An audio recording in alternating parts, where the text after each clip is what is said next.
Hello friends, જય શ્રી કૃષ્ણ.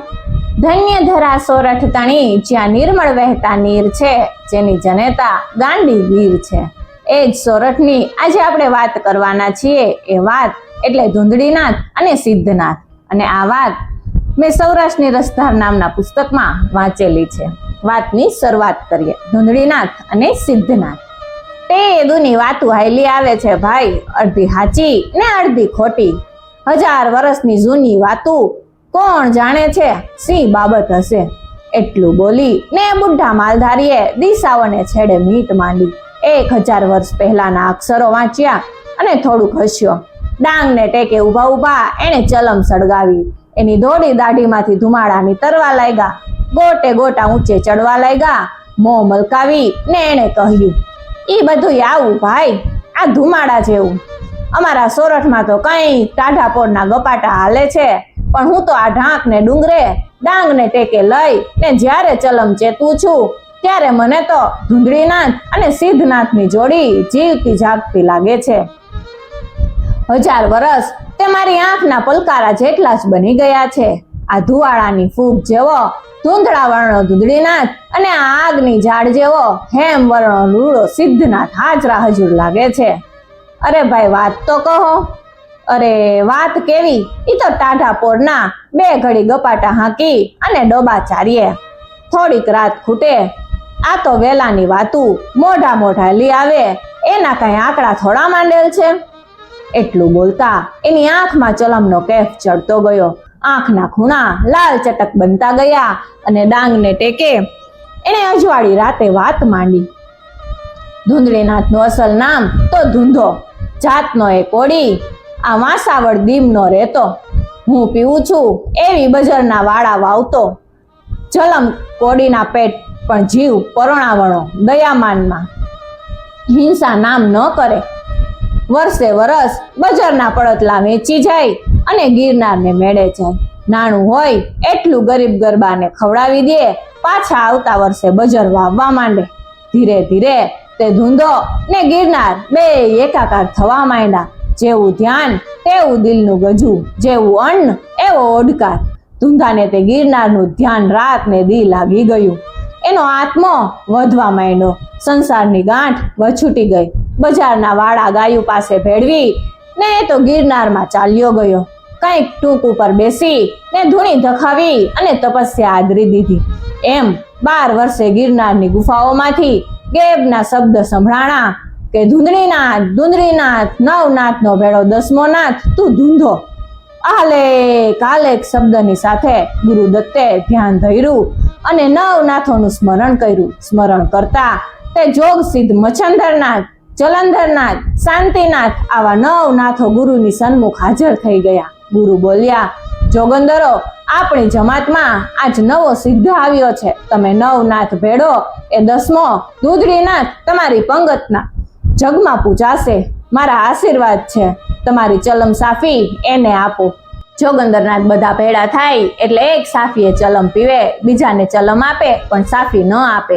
ધૂંધળીનાથને ચલમ આપી પણ સાફી આપતા 9 સીધો પચવાણા. ગુરુદેવે કારણ પૂછ્યું. 9 નાથોએ ખુલાસો કર્યો, ગુરુદેવ, ધૂંધો નાથ ખરો, પણ એનું દૂધ હલકું છે. એ દૂધ કોક દી એને હાથે કાળો કામો કરાવશે. એટલે ધૂંધળીનાથજી હવે વધારે તપ કરે, વધારે શુદ્ધિ કરે, પછી અમે સાફી આપીએ. અને ગુરુદત્તનો બોલ પડ્યો કે ધૂંધળીનાથ 12 વર્ષ બીજા આબુમાં જઈ ને ધૂણી પ્રગટો. જાઓ બાપ, 84 સિદ્ધની પંગતમાં તમારી વાટ જોવાશે. આબુની અવધિ પણ પૂરી થઈ ગઈ અને તપ કરી ધૂંધળીનાથ પાછા ગુરુ પાસે આવ્યા. ફરી ગુરુએ 9 નાથને હાજર કર્યા ને બધાએ સાથે મળીને એક સાફીએ ચલમ પીધી. પણ 9 નાથ અંદરો અંદર કહેવા લાગ્યા કે આનાથી તપ જીરવાશે નહીં. એ હલકું દૂધ છે, કોક દીક ને કોક દી એ ન કરવાનો કામો કરી બેસશે. તેજની જીવન જ્યોત જેવા ધૂંધળીનાથ જગતમાં ઘૂમવા લાગ્યા. ઘૂમતા ઘૂમતા અરવલ્લીને ડુંગળે ચિત્તોડગઢમાં એનું આવવું થયું. ચિત્તોડના રાણાએ ગુરુને જા આધરમાન દીધા. ગુરુના ચરણોમાં પડી ને રાણો રાગતા પાણીએ રોયો. રોણાના રાજમાં, અભરભૈરા રાજમાં 1.25 શેર માટીની ખોળ હતી. મરણ ટાણે બાપની આગને લઈ ને મોઢા આગળ હાલનારો દીકરો ન હતો. ધૂંધળીનાથે ધ્યાન ધર્યું ને રાણાના ભાગમાં એને 2 દીકરા લખેલા વાંચ્યા. પણ એક જોગી ને એક સંસારી. એને કહ્યું, રાણાજી, 12 વર્ષે પાછો આવું છું. 2 કુંવર તારે ઘેર રમતા હશે, પણ ગુરુની આજ્ઞા છે કે આમાંથી એક તારો અને એક મારો. તૈયાર રાખજે, તે દી આસુડા પાડવા બેસીસમાં. 12 વર્ષે હું પાછો આવું છું. 12 વર્ષને જાતા સી વાર જટાધારી જોગીએ ચિત્તોડ ને પાદર આલેખ જગાવ્યો. એટલે રાજા રાણી બેય રાજકુંવરને આંગળીએ લઈને બહાર નીકળ્યા. 2 માંથી એકને ઘરેણે લુગડે ભાંગી પડતો અને બીજો મેલે ઘેલે પહેરવે છે. રાજા રાણી કૂડ કરી ને તેજીલો દીકરો રાખવા માંગતા હતા, પણ તેજની વિભૂતિ કાંઈ મેલે લુગડે ઢાંકી રે ને એ ધુંધળીનાથની નજર બહાર રહે. મેલા ઘેલાને જોગીએ ઉપાડી લીધો. 12 વર્ષનો બાળકો દોઢ દઈ ને ગુરુને કાંડે બાજી પડ્યો.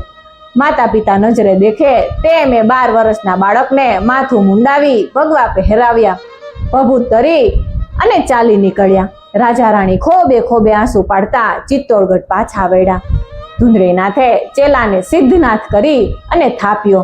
એના કાનમાં ગુરુ મંત્ર ફૂક્યો અને ભેખના પાઠ ભણાવતા ભણાવતા આ આપણે ઊભા છીએ ત્યાં આવી પહોંચ્યા. આ ઢાંક તે દી નો હતું. અહીં તો પ્રેહ પાટણ નગરી હતી. ચેલાઓને ગુરુએ કહ્યું, બાપ, હું આ ડુંગરમાં 12 વર્ષની અવધિ લગાવું છું. તમે સૌ ઘરોઘર જોડી ફેરવી ને અહીં સદાવ્રત રાખજો. ભૂખ્યા દુખ્યા અને અપંગોને પોતાના ગણીને પાડજો. મારી તપસ્યા પુણ્યાય પૂરજો. એમ બોલી ને ધુંધળીનાથે આસન વાળ્યું. વાંસેથી ચેલાઓની કેવી ગતિ થઈ. નગરીમાં જોડી ફેરવે પણ કોઈએ ચપટી લોટ ન દીધો. દયામાનનો છાંટોય ન મળે એવા લોકો વસતા હતા. પણ 17-18 વર્ષનો સિદ્ધનાથ તો રાજનું બીજ હતું, સમજુ હતો. એને અક્કેક ચેલાને અક્કેક કુહાડો પકડાવી અને કહ્યું કે પહાડમાં લાકડા વાઢી નગરમાં જઈ ભારીઓ વેચો અને આપ મહેનતથી ઉદર ભરો. જોગીનો ધર્મ હરામનું ખાવાનું ન હોય. કોઠામાં જરે નહીં, જાઓ જંગલમાં. બીજે ત્રીજે અને ચોથો દી થતા તો કુહાડા મેલી મેલી ને બધાય ચેલાએ માર્ગ માપ્યા. બાકી રહ્યો તો એક બાળો સિદ્ધનાથ. રાણાકુળનું બીજ એમાં ફેર ન પડે. પ્રભાતનો પહોર પ્રાગટના દોરા ફૂટ્યા.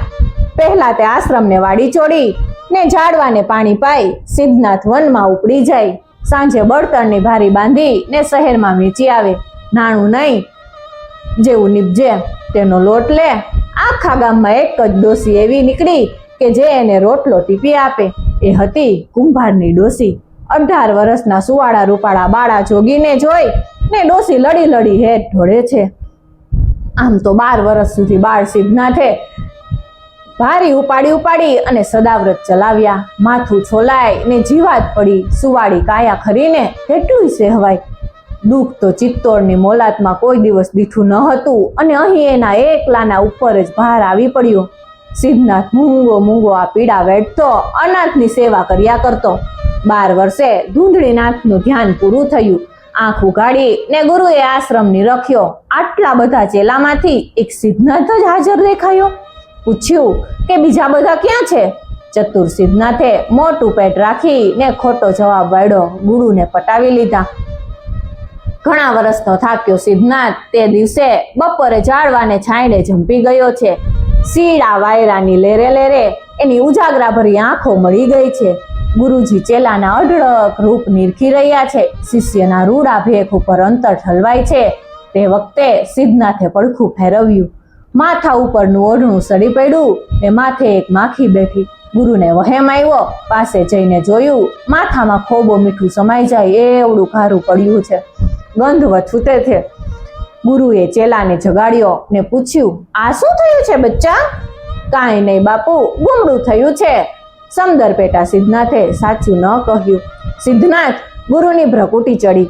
જોગ પહેર્યો છે એ ભૂલીસમાં. અસતથી તારી જીભ તૂટી પડશે. બોલ, સાચું બોલ, ગુરુ દુહાય છે. સિદ્ધનાથ ધીરે ધીરે રહી અને વાતો કહેતો ગયો. તેમ તેમ ધુંધળીનાથની આંખમાંથી ધુમાડા છૂટતા ગયા. તપસીનું અંતર ખદખદી ઉઠ્યું.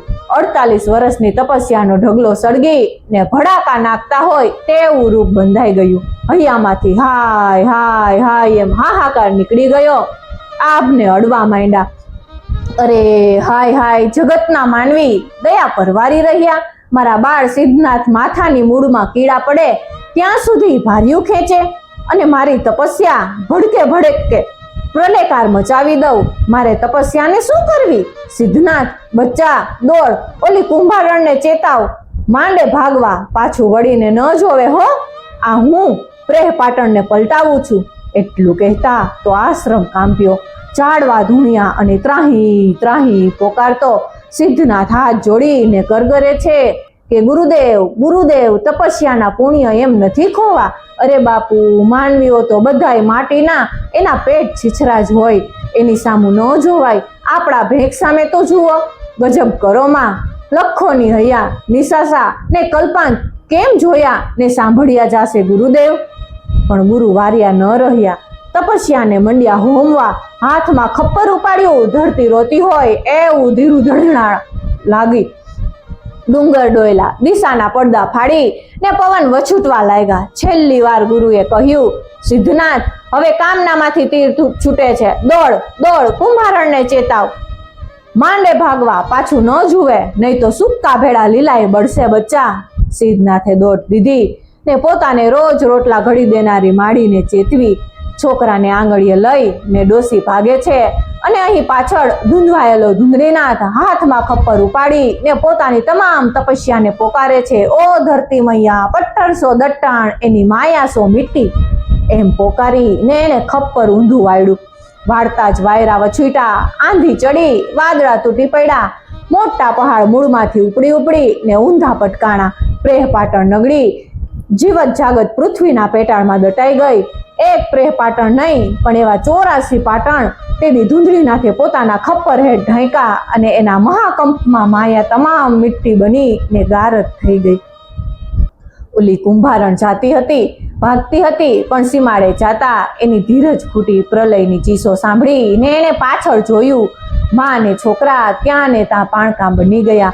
એ હજી ઊભા ઢાંકને સીમાડે. આવું મહાપાપ કરનાર એ જોગીને માટે આબુ અને ગિરનાર માથે પણ હાહાકાર બોલી ગયો. નવનાથ અને 4 સિદ્ધોએ અવાજ દીધો કે આજથી એની ચલમ સાફી બંધ કરો, બંધ કરો. કંઈક વર્ષોની કમાણી વેચી ને ધૂંધળીનાથ સમાધિમાં બેઠા. સિદ્ધિઓ વિના એનો એક રાંક ધૂંધો કોડી થઈ ગયા. ભાઈ, ગમે તેવા હોય તો કોડીનું દૂધ ના. અહીં બાળા જોગી સિદ્ધનાથનું શું બન્યું? ડુંગરે ઊભી ને એને પ્રેહ પાટણ દટાણું દીઠું. દટણ પૂરું થયા પછી એના જીવ જંપ્યો નહીં. ગુરુએ કરેલા કાળા કામનું પ્રાછત સી રીતે થાય એ વિચારે અને ત્યાંથી ખસવા દીધો નહીં. અરે રે, ઘડી પહેલા જ્યાં હજારો નરનારીને નાના છોકરા કલ્લોલ કરતા હતા, ત્યાં અત્યારે કોઈ હોકારો દેવા પણ હાજર નથી. હું સિદ્ધનાથ, ગુરુએ ઉપાત્યું, તે હું થાપું તો જ મારી સિદ્ધિ સાચી. કોઈક આ નગરીનો અધિકારી આવશે, હું વાટ જોઈશ, મારા તપ સંઘરીશ એવું વિચારી તે કંકુવર્ણા 12 જોગીએ આસન ભીડ્યું. નાશ પામેલા એ થાનક ઉપર એના નેત્રોની અમૃત ધારાઓ છંટાવા લાગી. બળેલું હતું એ બધું પુણ્યને નીરે ઠરવા લાગ્યું. એક દિવસ સાંજ નમતી હતી, ઓછાયા લાંબા થયા હતા. પ્રેહ પાટણનું ખંડેર ખાવા ધાતું હતું. એમાં 2 જીવતા માનવી ભટકે છે. ધૂળ ઉખેડી ઉખેડી ને ગોતે છે. અંદર ઊંધા વળી ગયેલા પારણિયા, ખારણિયા અને મીઠી થઈ ગયેલ ધાતુના વાસણોને નીરખે છે. માને ધાવતા બચ્ચાના મળદા એમને એમ જામી ગયેલા જુએ છે. જોઈ જોઈ ને 2 માનવી રોવે છે. જોગી સિદ્ધનાથે 2ને જોયા, બોલાવ્યા અને પૂછ્યું, કોણ છો તમે? આ અભાગી નગરીની હું રાજરાણી, આ મારા બેટો નાગાજણ જેઠવો. કેમ કરીને બચી નીકળ્યા? રાજાથી સામણે હું મારા પિયર તળાજે ગયેલી. કુંવર મારી ભેળો હતો. બચ્ચા નાગાજણ, હું તારી જ વાટ જોતો હતો. તું આવ્યો બાપ. મારી દુઆ છે તને કે જેસો લંકેશ તેસો ઢંકેશ, દુશ્મન માર વસાવ દેશ. જેવો લંકાનો સ્વામી રાવણ હતો તેવો તું આ ઢંક એટલે કે ઢંકાયેલી નગરીનો સ્વામી બનીશ. તારી ઢાંક લંકા નગરીને તોલે આવશે. માટે બેટા, ફરીવાર અહીં આપણે નગર વસાવીએ. ઢંકાયેલા પ્રેહ પાટણને ટીંબે નવું નગર બાંધાવા લાગ્યું. ઢાંકે તો બીજા નગરોને પોતાની રીતિ સીધીમાં ઢાંકી દીધા. સિદ્ધનાથે પોતાની કરણીના જોરે વસ્તીની વેલડી કોડાવી મૂકી. નાગાજણ ચેલો અને સિદ્ધનાથ ગુરુ 2 જણાની જોડલીએ બળેલી વાડીને સજીવન કરી. ઓલિયો જોગી અને આય જોગી, પણ બેમાં કેટલું અંતર. ગુરુના મહાદોયેલા દંડ ભરતો ભરતો જુવાન જોગી રાજી થતો હતો. પોતાનું જીવ્યું એને લેખે લાગતું હતું. દુનિયામાં સહાર સહેલો છે, સરજવું દોયલું છે.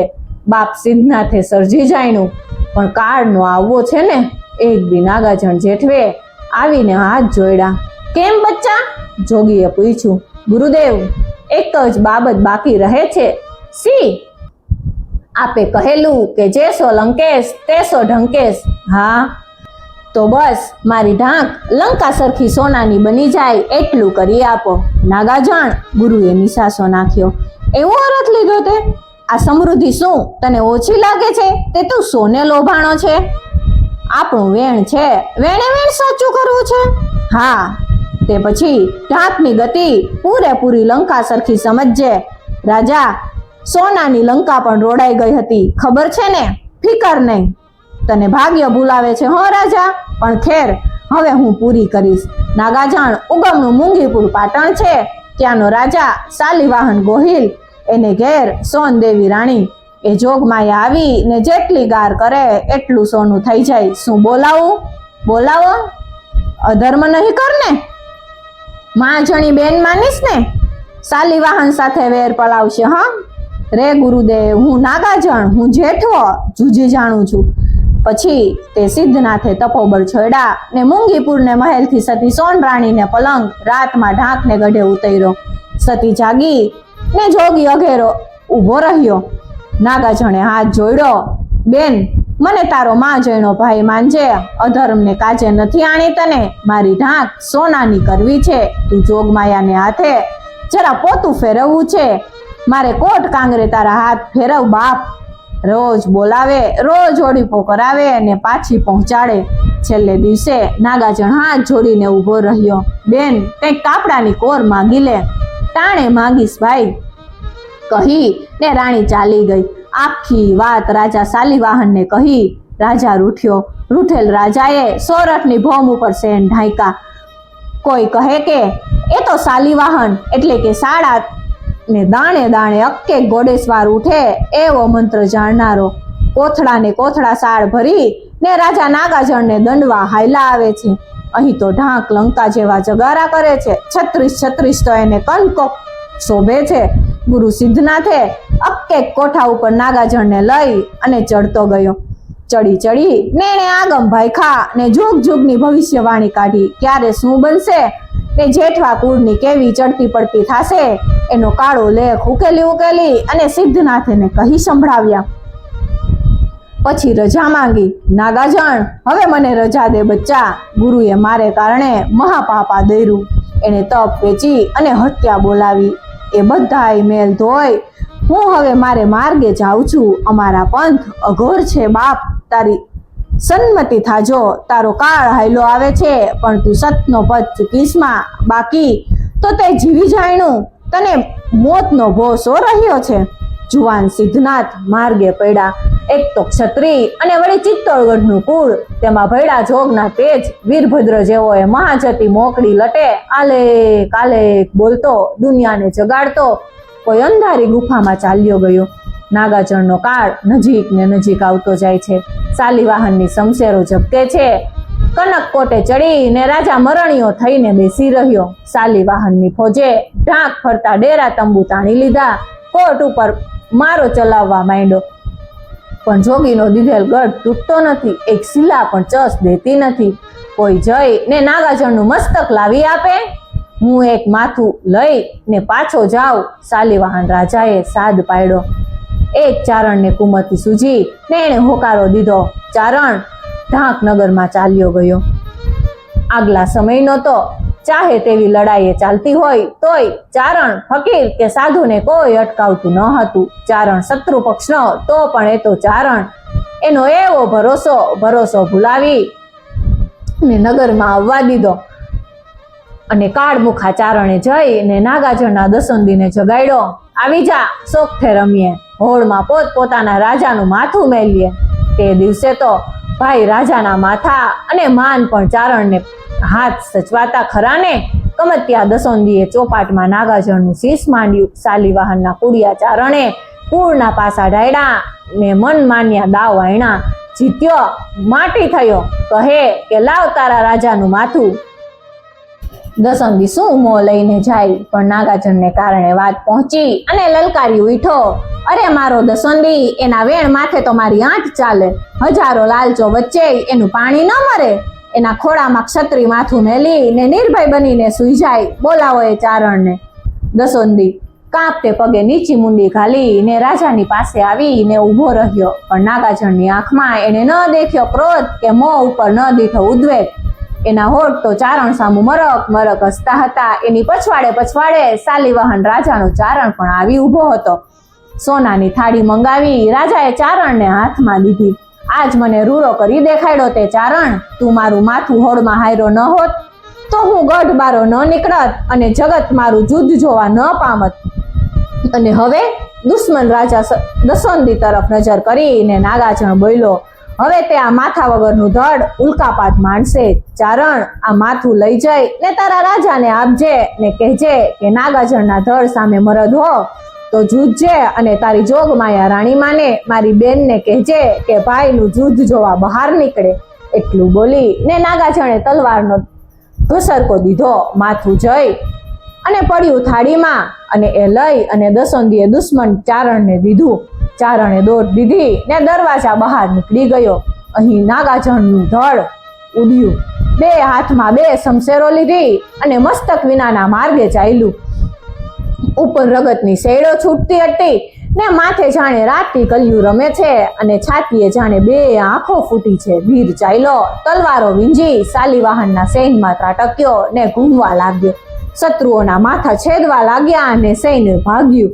રાજા ભાગ્યો, પાછળ કબંધે દોટ દીધી ને શાલિવાહનનો કાળ આવી પહોંચ્યો. ઉગાર ન હતો એવી અણીને સમયે સોન રાણી નીકળી, રસ્તો રૂંધી ને આડી ઊભી રહી. પાલવ પાથર્યો, તલવાર વીંધતું કબંધ જાણે બહેનની દીઠી હોય તેમ થંભી ગયું. તલવાર ઢારી દીધી અને હાથ જાણે કંઈ આપવા જતો હોય એમ ઊંચો થઈ ગયો. જાણે કબંધ પૂછે છે કે બોન માગી લે, જે માગવું હોય એ માગી લે. વીરા મારા, તે દિવેણ દીધું તું કે કાપડાની કોર આપીશ. આજ માગું છું કે મારા ચૂડાને કારણે તારું સુરાતન સમાવી લે ભાઈ. શબ્દ સાંભળીને ધડ ટાઢું પડ્યું, શમશેરો ભોંય પર મેલી અને ઢળી ગયું. હજારો લાશો રગદોડાઈ રહી હતી. એવા રણથળમાં સમી સાંજે ગુરુ સિદ્ધનાથ દેખાણા અને નાગાજણના સબ પાસે બેસીને જોગંદરે આંસુડા ટપકાવ્યા અને ત્યાં એને સમાધિ લીધી. આવા અમારા માલધારીઓના ગપ્પા ભાઈ, મોરુકી વાતો આયલી આવે છે એમ તે રાતને ટાઢે પોરે ડોબા ચારીએ અને આવા ગપગોળા હાંકીને રાત વિતાડીએ. એટલું બોલી ને બુઢો માલધારી પાછી ચલમ પેટાવી ને ધુમાડાના ગોટા કાઢવા લાગ્યો અને લાલ લાલ આંખે મીટ માંડી રહ્યો. ધરતીના સીમાડા ઉપર કોઈ જોગીના જટાજૂટની લટો જેવી વાદળીઓ ઝૂલતી હતી ને ઉગતો સૂરજ કોઈ અવધૂતની લાલ ઘૂમ આંખો રોતી રોતી બીડાતી હોય એવો વાદળીએ વીંટાતો હતો. મિત્રો, આવી જ બીજી લોકવાર્તાઓ સાંભળવા માટે ચેનલને સબસ્ક્રાઇબ કરી દેજો અને પાસે આપેલા બેલ આઇકોનને પ્રેસ કરી દેજો, જેથી કરી આવનાર નવા વિડીયોઝના નોટિફિકેશન સૌથી પહેલા તમે મેળવી શકો. અને એક ખાસ વાત મિત્રો, કે વિડીયો બનાવવાનો ઈરાદો કોઈ પણ વ્યક્તિ, જ્ઞાતિ, જાતિ કે ધર્મને ઠેસ પહોંચાડવાનો કે કોઈનું આડું અવડું બોલવાનો નથી, પરંતુ આ વિસરી રહેલી લોકવાર્તા, લોકકથા, લોક સાહિત્યની વાતોને લોકો સુધી પહોંચાડવાનો છે. Thank you for watching.